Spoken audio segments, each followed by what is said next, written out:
నమస్తే, welcome to టీఎస్3 news. నేను సృజన. దశాబ్దాలు గడిచిపోతున్నా, ప్రభుత్వాలు మారుతున్నా ఆత్మకూరు ప్రాంతంలో చేనేత కార్మికుల తలరాతలు మాత్రం మారడం లేదని కార్మికులు ఆవేదనతో చెప్తున్నారు.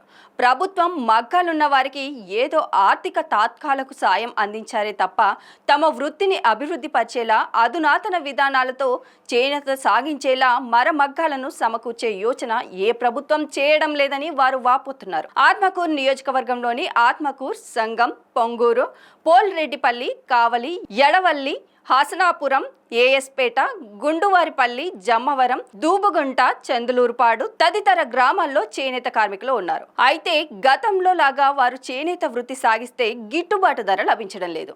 దీంతో చాలా మంది వృత్తికి దూరం అవుతున్నారు. కానీ ఇతర వృత్తుల్లో సాగలేక చాలా మంది ఇబ్బందులు పడుతున్నారు. వారిలో మగ్గాలు ఉన్నవారికి ప్రభుత్వం తాత్కాలిక ఆర్థిక సాయం అందించిన ఫలితం లేదని, శాశ్వత ప్రతిపాదికన తమ వృత్తిని సాగించాలంటే తమకు కొత్త శిక్షణ ఇచ్చి అధునాతన మరుమగ్గాలను ప్రభుత్వం ఏర్పాట్లు చేస్తే ఉపాధి పొందగలమని, గతంలో లాగా బ్రతుకు సాగించగలమని చెబుతున్నారు. 1975 వరకు తమ చేనేత వృత్తి బాగుండేదని, అనంతరం గిట్టుబాటు గాని పరిస్థితి ఏర్పడిందని, తమకు బ్యాంకు ద్వారా రుణ సౌకర్యం కూడా కల్పించడం లేదని వారు చెప్తున్నారు. చేనేత వస్త్రాలకు డిమాండ్ పెరిగినా ఆ గిరాకీకి తగ్గట్టుగా తాము అధునాతన రీతిలో నేత నేసే పరిస్థితి లేదని, నాటు మగ్గాలపై సాధ్యం కావడం లేదని చెప్తున్నారు.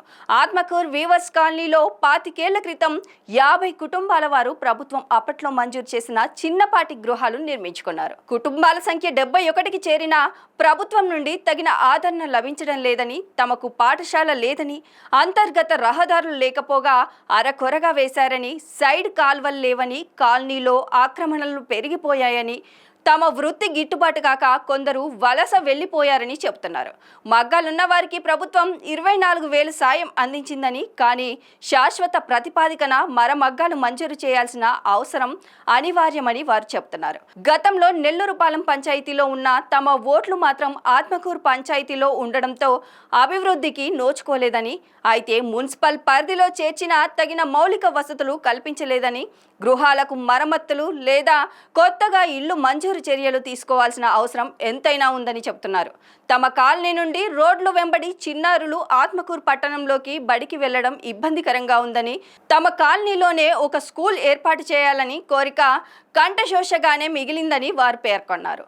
పవర్ లూమ్స్ మంజూరుకు అనేక దఫాలు విన్నపాలు చేసినా ఎవరు పట్టించుకోవడం లేదని కూడా వారు ఆవేదన చెందుతున్నారు. 25 ఏళ్లకు ముందు నిర్మించిన చిన్నపాటి కాలనీ గృహాలు శిథిలం కాగా వాటి మరమ్మతులకు సాయం అందించాలని ప్రభుత్వానికి విన్నపాలు చేసినా ఫలితం లేకపోయిందని వారు చెబుతున్నారు. తమ చేతి వృత్తికి ఆధునికత కల్పిస్తే జీవన శైలి మారుతుందని, తగిన ఉపాధి లభిస్తుందని వారు చెబుతున్నారు. 25 ఏళ్ల క్రితం ఇచ్చిన గృహాలకు కొత్తగా పక్కా గృహాలు మంజూరు చేయాలని కూడా వారు కోరుతున్నారు. శిక్షణ కార్యక్రమం తమ కాలనీలో ఏర్పాటు చేసి శిక్షణ అనంతరం సబ్సిడీతో పవర్ లూమ్స్ మంజూరు చేసేందుకు ప్రభుత్వం చర్యలు తీసుకోవాలని వారు చెప్తున్నారు. నెల్లూరు, వెంకటగిరిలాగా ఆత్మకూరు ప్రాంతంలో కూడా చేనేత వృత్తిని అభివృద్ధి చేసి తమ జీవనోపాధి గురించి ప్రభుత్వం పరిశీలించి తగు చర్యలు తీసుకోవాలని వారు కోరుతున్నారు.